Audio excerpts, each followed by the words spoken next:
back. Why am I sent for to a king, before I have shook off the regal thoughts wherewith I ring? I hardly yet have learned to insinuate, flatter, bow, and bend my limbs. Give sorrow leave a while to tutor me to this submission. Yet I well remember the favors of these men. Were they not mine? Did they not sometime cry, "All hail," to me?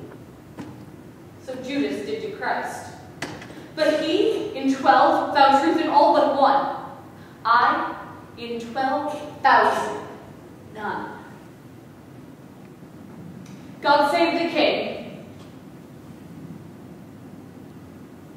Will no man say amen? Am I both priest and clerk?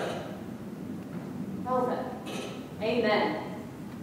God save the king, although I do not heed. Yet amen if heaven do think him me.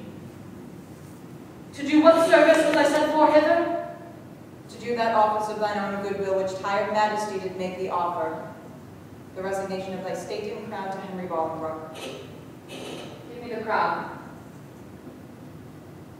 Here, cousin, seize the crown. Here, cousin.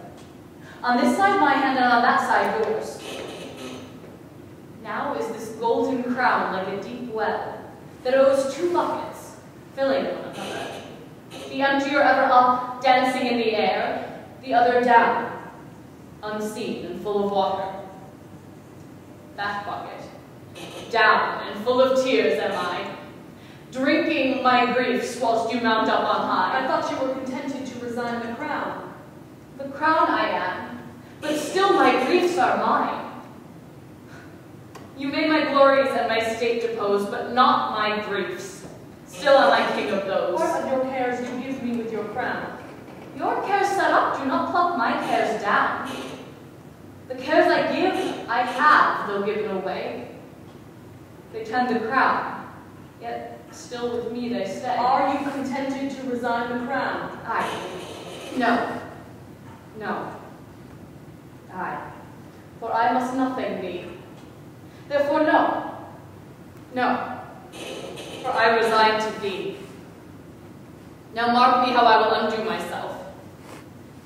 I give this heavy weight from off my head, and the unwieldy scepter from my hands, the pride of kingly sway from out my heart. With mine own tears I wash away my balm. With mine own hands I give away my crown. With mine own tongue my sacred state deny. With mine own breath release all duty's rights.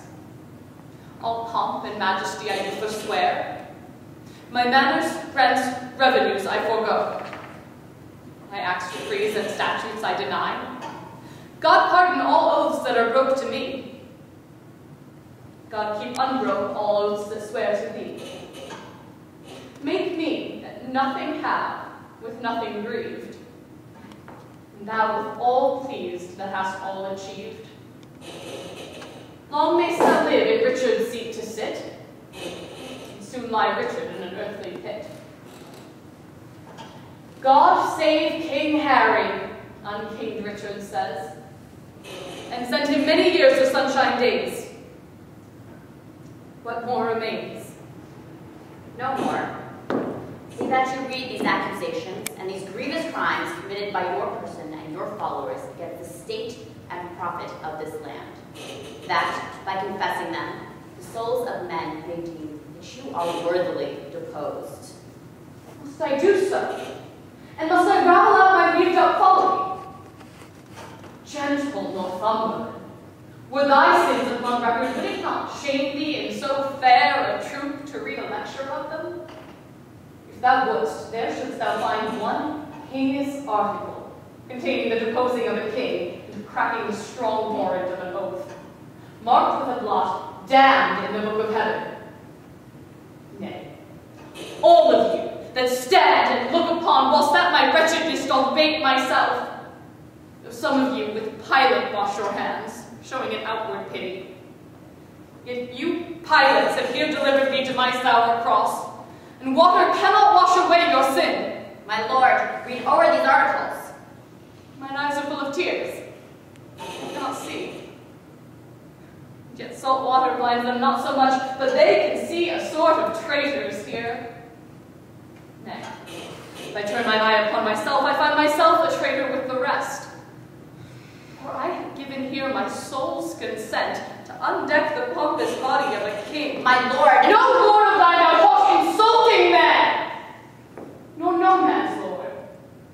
I have no name, no title, no. Not that name was given me at the font, but 'tis usurped. Alack the heavy day, that I have worn so many winters out, and know not now what name to call myself.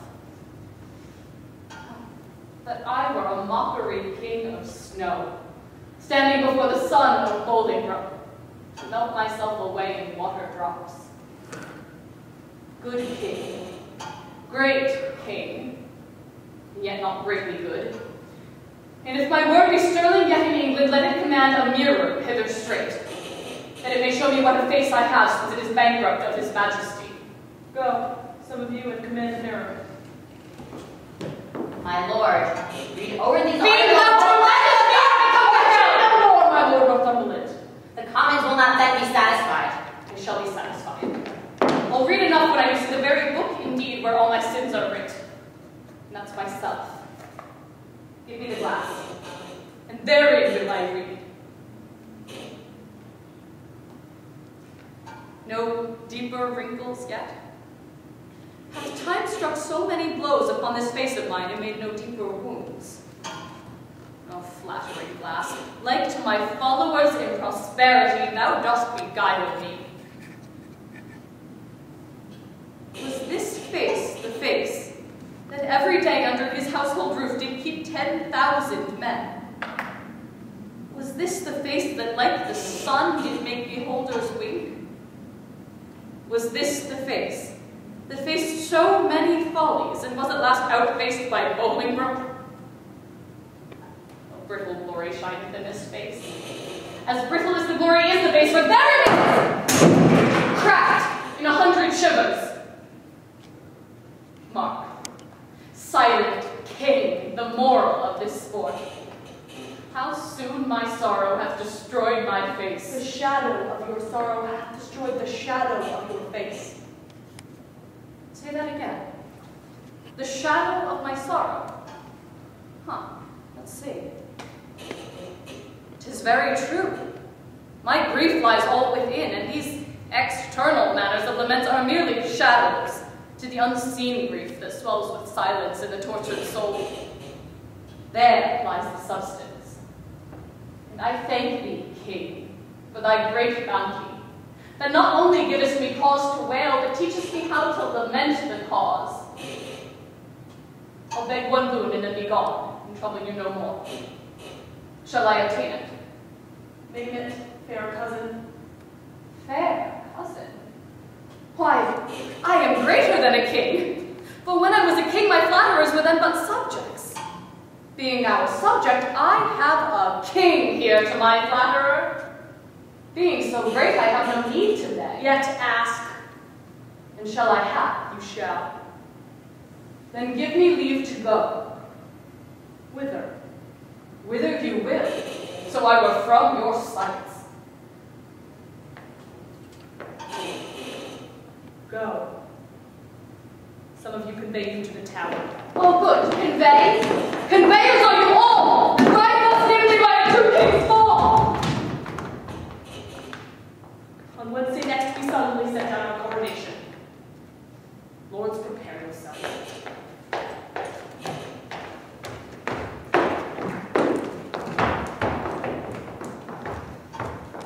How woeful pageant have we here beheld.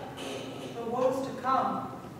The children yet unborn shall feel this day as sharp to them as born. My lord, before I freely speak my mind herein, you shall not only take the sacrament to bury mine intents, but also to effect whatever I shall happen to devise. Come home with me to supper, and all lay up plot shall show us all a merry day.